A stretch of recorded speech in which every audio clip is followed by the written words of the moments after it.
Hi, my name is Chandini Chindilkanan, and today I will be talking about how an educational psychologist might promote equality, diversity, and inclusion at the school level. For me, EDI is about creating a system where the unique identity, experience, and the environment of a child is taken into consideration when creating an environment around them for learning. And this often takes place in the school in a very natural way where there's a platform that's created, but then certain children have barriers to accessing the advantages that come with each platform. An educational psychologist can remedy this by making sure that the child has an environment where they feel seen, appreciated, understood, and they can participate meaningfully. One of the ways NETSI can do this is when we are conducting assessments, checking for a child's neurodivergence, or to help them with their mental health struggles. We can um, adapt the assessment to according to the child's needs and what we are testing.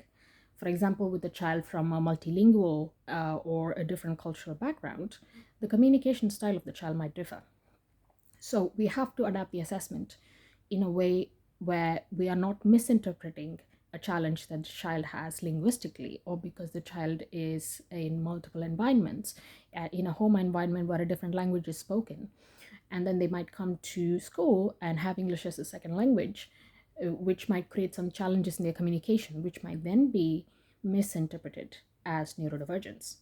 In other cases, there might be neurodivergence in a child, but they might be performing well academically. So this could cause us to overlook some of the other challenges that they face, and then think that some of the challenges, behaviors that they exhibit is because they are being adverse rather than aggressive, rather than trying to see the behavior as a form of communication. So another way that psych can support the child is by talking to family members who feel unheard in the school system.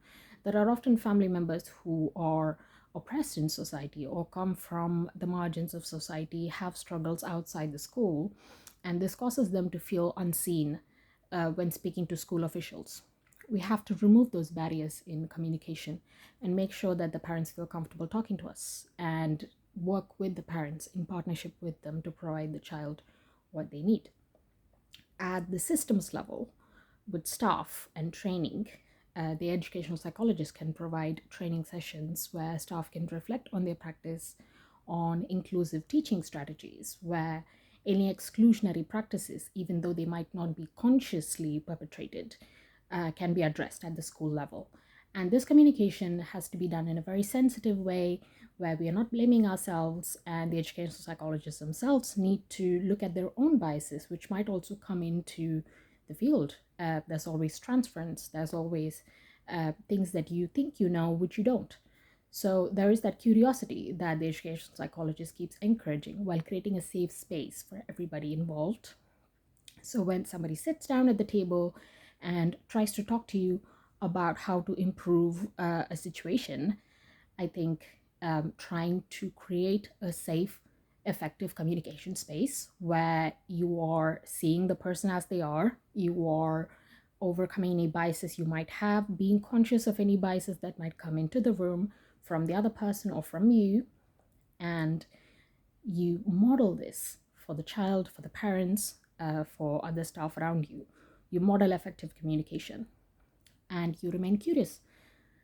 That, I believe, is the beginning of what an educational psychologist can do at school.